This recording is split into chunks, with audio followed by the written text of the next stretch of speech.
When you use a controller in F1 2021, you'll have a great time, as it's easy to drive with confidence.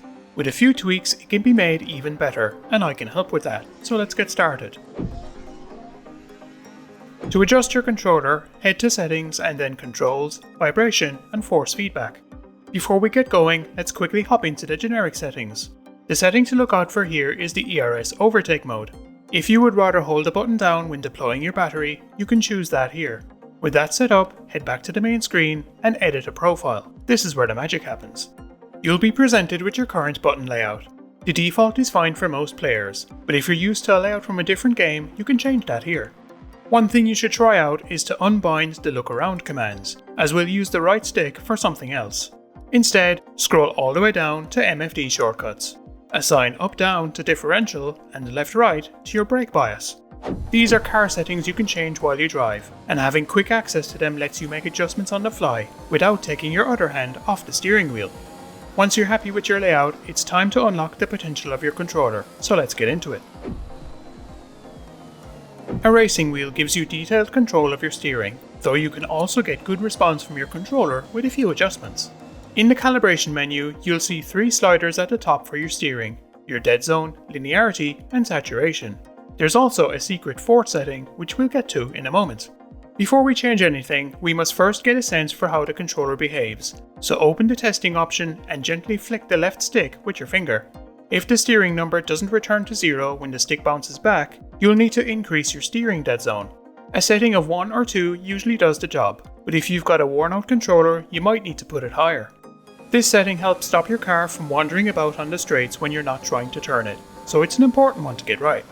Next, let's ensure you're getting the full range of motion from your controller. Open the test again and turn your steering all the way to the left and right. If it hits 100 on both sides, you're good to go, but if it doesn't, you should increase your saturation setting a little. The third setting, your steering linearity, is one that can make a big difference. When it's set to 0, the input is scaled in a linear fashion. Push the stick 10% and it gives you 10% steering input. Push it 20% to get 20%, and so on. Increasing this will give you more control over the initial steering input, forcing you to tilt the stick more in order to get the same amount of steering you had before. Doing this makes it harder to control the higher end of steering input, however.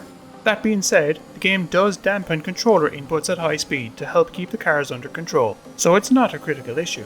I would recommend setting this to 50, as that gives you plenty of control over the all-important low steering ranges, letting you make minor adjustments to your steering with ease. For the fourth setting, you need to back out of this menu. Head into Vibration and Force Feedback and scroll all the way to the bottom to change maximum wheel rotation. While this is a useful setting for wheel users, it's essentially the secret sauce for pad players.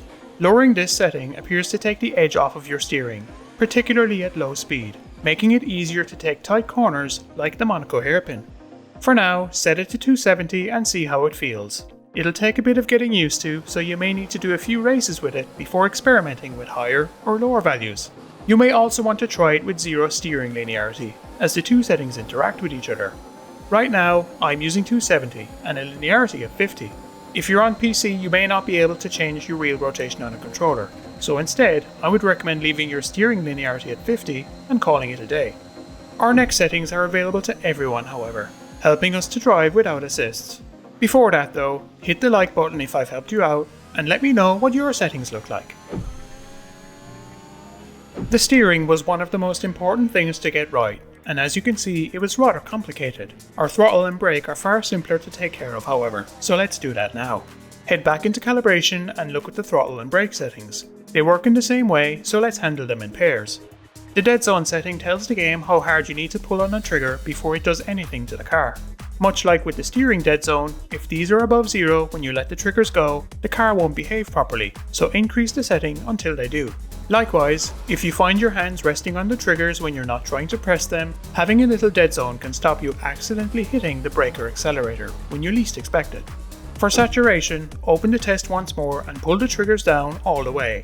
If they're hitting 100 already, then great, but if they're not, you need to increase this setting. Next, we have the linearity settings. By increasing these, we can make it easier to apply small amounts of brake or throttle, something you need to do when you're driving without ABS or traction control.